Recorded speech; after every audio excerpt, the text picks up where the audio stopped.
Hello and welcome to the Arise interview, where we take time to reflect on the big stories from the news and on the fortunes and affairs of the world in an hour of conversation with commentators, analysts and thought leaders. I'm Charles Anyegolu. Coming up in the next 60 minutes, the Irish-American Democratic presidential candidate Joe Biden wades into the Brexit EU controversy with comments about the Good Friday Agreement and a warning to the visiting British Foreign Secretary that he will not allow peace in Northern Ireland to become a casualty of Brexit if he's elected US President in November. His words echo concerns expressed by senior Democrats in Congress about the impact Brexit may have on the peace process. We have analysis from our editorial director amid continuing transatlantic tensions. And later, the Caribbean island nation of Barbados announces its intention to remove the British monarch, Queen Elizabeth, as head of state and to become a republic in 2021. The Barbadian or Bajan government said the time had come to leave the colonial past behind. We'll speak to a popular Caribbean writer and filmmaker who's produced films and documentaries assessing the relationship between the UK and the West Indies. Coming up. First to the United States via the United Kingdom, because Joe Biden, the Democratic candidate for the American presidential election, has said he will not allow peace in Northern Ireland to become a casualty of Brexit if he's elected president in November. Mr. Biden was speaking as the UK Foreign Secretary Dominic Raab visited Washington to try to reassure US politicians that the proposed Brexit legislation will not lead to the breaking of international law and undermine the Good Friday Agreement. The British government has cited a key trade agreement with the US as a key objective after leaving the European Union. However, the Speaker of the US House of Representatives, Nancy Pelosi, said there was no chance of such a deal getting through the US Congress if Brexit compromised peace in Northern Ireland. Self-determination is what the people of the UK have determined their course of action. That's up to them.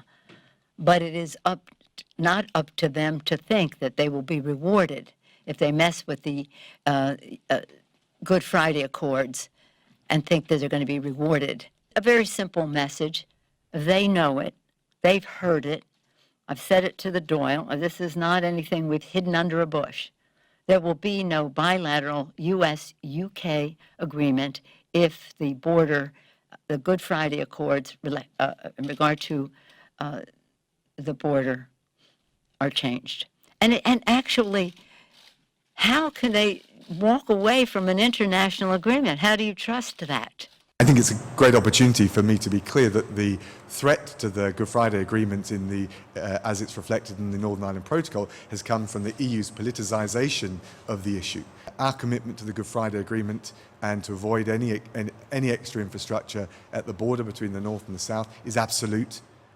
We've made that, and I've had conversations well before the issue of the internal market bill has come up on the Hill with Senate and House leaders and figures. The UK action here is defensive in relation to what the EU is doing.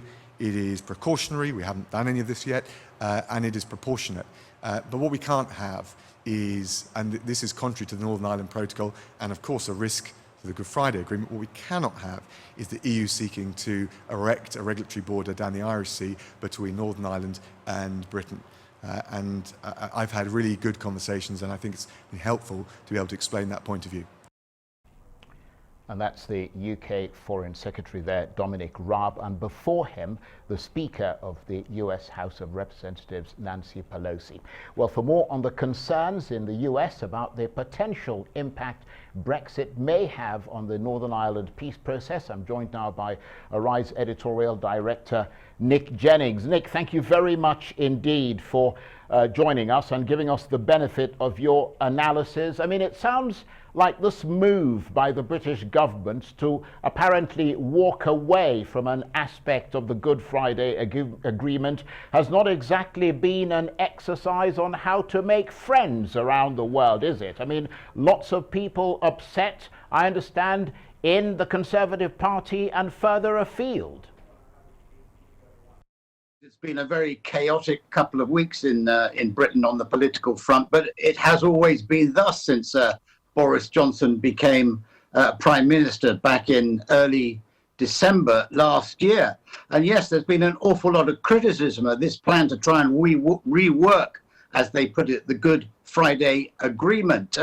We've got every single living British Prime Minister coming out and criticising the government, saying that it's going to tarnish Britain's reputation abroad and challenge the government's integrity in all future legal matters concerning any trade agreements or any agreements whatsoever. So that's, you know, John Major, Tony Blair, Gordon Brown, David Cameron, and of course Theresa May, who was very much involved in the most recent stages of the negotiations with the EU, quite unsuccessfully. So there's been a real political firestorm here, but it's not over yet. There are still a lot of hoops and hurdles for this prospective legislation, which still has to be approved by the House of Lords and then go back to the House of Commons. There's already an amendment bill that's been put forward. So it's still very much a talking point. Nothing has been set in stone, and certainly nothing has been set in ink. I'm just looking at Dominic Raab embarking on that mission to the United States. Obviously, a very important ally America is. I mean, particularly with Britain about to leave the European Union, the key deal that it hopes to sign with America, absolutely essential. I mean, what sense do you get of the sort of support that there is on Capitol Hill for the Good Friday Agreement and recognition that the Brexit withdrawal deal with the EU is an important part of upholding that? Well, I think it's very much worth pointing out, Charles, that nobody wants the Northern Ireland Agreement to fail. Nobody wants it to be withdrawn. And the hard border in Northern Ireland, or the lack of a hard border, and the fact that there should never be a hard border as part of the Good Friday Agreement, is something that all parties agree. The United Kingdom agrees that, Ireland agrees that, the United States agrees it, and of course the EU agrees it as well. So it's in no one's interest for there to be a hard border. But this has become the biggest political football, if you like, in the whole ongoing negotiations to try and get Britain's withdrawal from the EU and then some kind of trade agreement wrapped up within that withdrawal process. The devil, of course, is always in the details with these. Britain, of course, now saying that the European Union is politicizing the whole aspect of this, that the threat that there could be a hard border. But let me put it to you this way, Charles. If Britain were to withdraw with or without a trade deal, somebody has to implement the law that governs that there's going to be a hard border here without trade going backwards and forward. Britain could just say, we're going to keep that border open. But the EU wouldn't allow that, because that would then mean that goods are travelling from Britain, or British Northern Ireland, as it were, into the Republic of Ireland, which is a member of the EU. So it's almost a sort of specious argument that anyone is going to enforce a hard border. It is, of course, very much a negotiating tactic, a negotiating gambit. There's still some road left in the this whole negotiation process to finally get Britain out of the EU by the end of this year and no longer be subject to EU rules. Britain wants its own sovereignty, once it finally withdraws, and it's just trying to find some kind of agreement on this. You may recall back in when Theresa May was carrying out negotiations with the European Union, how intractable it seemed back then, with the EU saying that Britain wanted to have its cake and eat it. Well, they're still trying to carve up this cake, and there are many ways that you can carve it up. It doesn't always mean that you necessarily have to have the largest portion. You could have parts of your portion which suit your own needs. And things like the fishing rights are still very much on the table. So there are still twists and turns in this. It's by no means over, but it is a very, very difficult political situation. And I don't think that the government of Prime Minister Boris Johnson, I don't think it's been their finest hour so far. Well, absolutely. But I mean, just let's look at this from the American perspective, Nick, because I mean, there seems to be opposition, particularly from the US Democratic Party, about what is going on in the UK with that Brexit withdrawal agreement. I mean, what's their interpretation of what Prime Minister Boris Johnson is trying to do?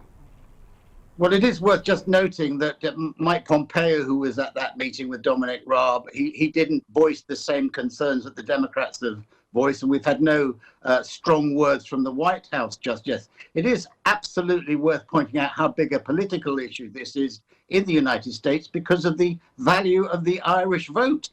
According to the last survey carried out back by the American Community Service back in 2 years ago, whatever, about 33 million Americans, that's 10% of the population, identified when they filled the form in, identified as being Irish.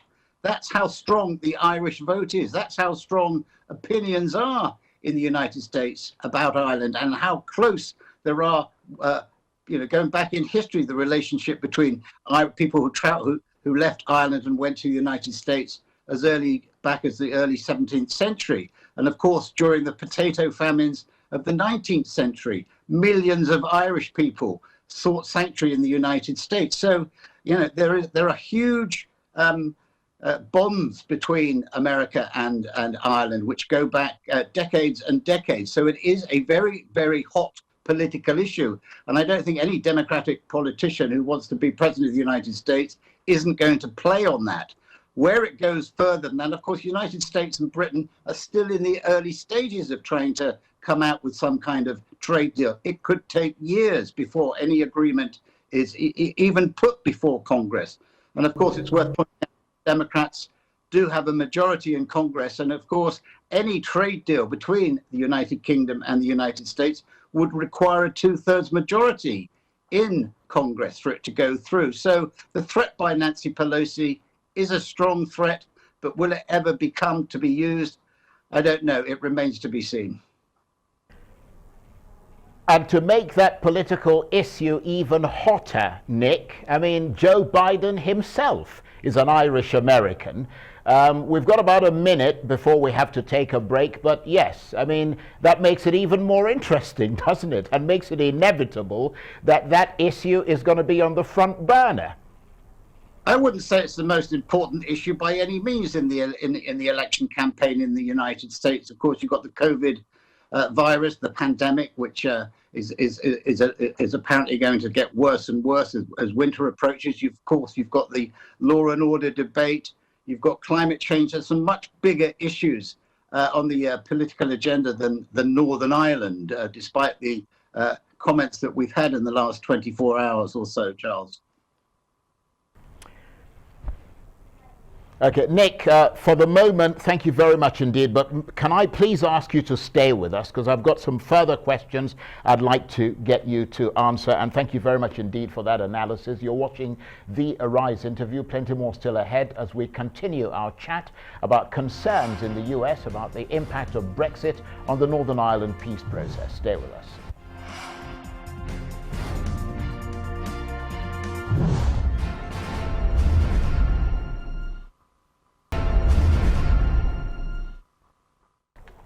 Welcome back to the Arise interview. I'm Charles Aniagolu, and as I'm sure you've heard, Brexit is very much back on the agenda as the British government and the European Union try to forge a new trading relationship. These negotiations don't seem to be going very well at all, not least because of a piece of proposed legislation relating to Northern Ireland that would override parts of the divorce deal struck last year. That legislation would mean Britain breaking international law, and that has drawn criticism from within the British governing Conservative Party and further afield. On Wednesday, the Democratic presidential candidate in the US, Joe Biden, tweeted, "We cannot allow the Good Friday Agreement that brought peace to Northern Ireland to become a casualty of Brexit." And he went on, "Any trade deal between the US and the UK must be contingent upon respect for the agreement." The US Secretary of State Mike Pompeo also made clear the importance of the Good Friday Agreement, though he said he was confident the UK would get it right. We trust the United Kingdom. I am confident they'll get it right. We've made clear our view of the importance of the Good Friday agreements. We know the complexity of the situation. We've done what we can to provide assistance where we can. In the end, this will be a set of decisions with respect to this that the United Kingdom makes, and I have great confidence that they will get this right in a way that treats everyone fairly and gets a good outcome for what it was the people of the United Kingdom voted for now several years back. Mike Pompeo, well, with me still, the editorial director for Arise News, Nick Jennings. Nick, thank you very much indeed for your abiding patience. I know you've got lots of things to do, so we appreciate the time that you've taken to talk with us. If Joe Biden were to win the US presidential election in November, does the UK government of Boris Johnson have a problem, at least potentially? Well, there's a lot of ifs there, Charles. I mean, I think, the relationship we know between Boris Johnson and President Trump is meant to be special, a special relationship within a special relationship, if you like. I think the United Kingdom government in Downing Street is watching very closely which way the wind blows when it comes to the result of this election, because, of course, it will have to do business with Joe Biden if in fact he wins, as the polls say is most likely is going to be the result of the election in November. So yes, I mean, this is all about diplomacy at the highest level. That it happens every time there's a change of government in Downing Street or a change of president in the White House, that both unite the people behind the politics, if you like, the civil servants, and those just have to carry on business as usual and maintain a strong working relationship. I just want to come back on that point that you raised before we went to the break about how big a political issue this is, and Nancy Pelosi almost, chiding the United Kingdom if it's going to walk away from the Good Friday Agreement, which means that there'd be a hard border. It's a bit rich in some people's eyes that people like Nancy Pelosi should be criticizing people for breaking legal agreements when the United States, of course, walked away from the Iran deal. And also, when you look at UN Security Council resolutions, which I think in international law are legally binding, and which country has failed to keep up with all the legally binding Security Council resolutions against it, which is, of course, Israel, the United States' closest ally. So, there are many times where the United States has done business, if you like, with countries, notably Israel, which absolutely fly in the face of normal legal obligations.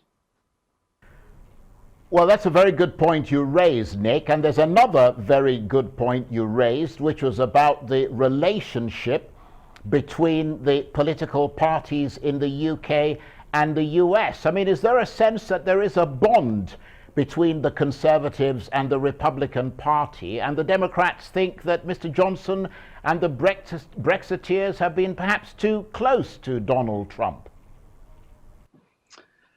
Well, there has been this so-called bond. I mean, Boris Johnson has only been Prime Minister for less than a year. So let's face it, that bond hasn't had an awful lot of time to set, like an extremely, a powerful bond, if you like. There have been, of course, disagreements along the way about some of the major political issues of the day. The United States and Great Britain haven't been walking absolutely, step by step in some of the big issues concerning the Middle East, for example, and certainly over NATO. So there are issues where the United States and the United Kingdom always disagree and will always disagree.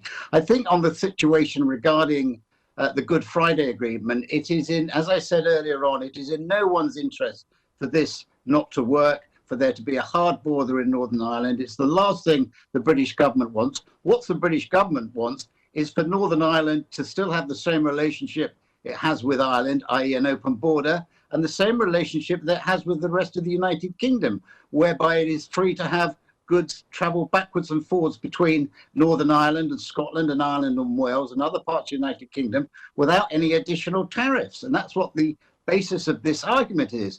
And trying to look at it in an even-handed way, I think there's an awful lot of sense in that Britain, of course, when it leaves the EU, doesn't want additional laws which govern Northern Ireland, which are not the same laws when it comes to customs arrangements that the rest of the United Kingdom wants. That seems perfectly reasonable.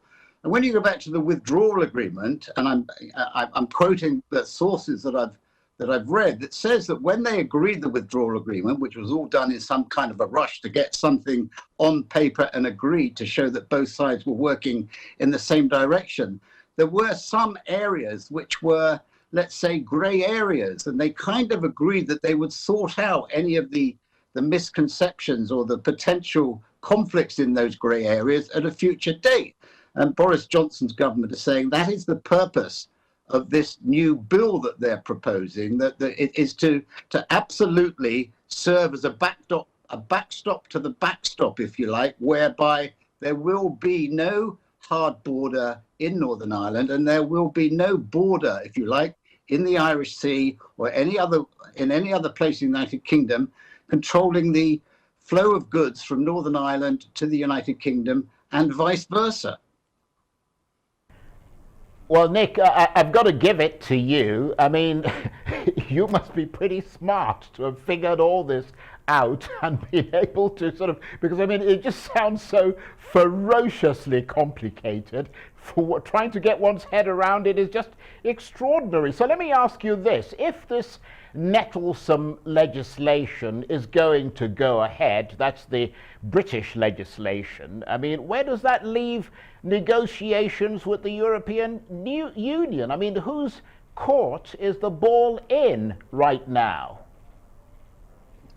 I think it's being batted backwards and forwards, as it always has been. I mean, there are too many ifs here to really give you an answer, Charles, because it's pure conjecture. The bill has got to get through the House of Lords, and there's an awful lot of opposition in the House of Lords from former Tory ministers and many other people. It also has to go back to the House of Commons, and there's already an amendment being proposed that actually, were the bill to come into power, it wouldn't be left to Downing Street to implement it. It would then have to go back for parliamentary approval. And because of the sort of, as we've discussed, the sort of welter of opposition to this and it damaging Britain's reputation if it were to be imposed, that it may not get voted through by a majority in Parliament. So, as I've said, there's an awful lot of hurdles and hoops on the political front that have got to be overcome or gone through before we get any clarity moving forward. In the meantime, those negotiators have still got to try and work out some kind of solution. And there are other fish to fry when we talk about fishing rights and some of the other issues that are on the table that still need to be resolved. The Northern Ireland border thing has become the most contentious issue, but it is by no means the biggest issue when it comes to trying to negotiate a trade deal or a future relationship that involves many other more important things, such as international terrorism, sharing military information and joint military exercises, all being part of NATO together, sharing data, sharing technology, sharing COVID virus, immunity to COVID as soon as the vaccine is found. Many of these other very, very important political issues also have been looked at and agreed.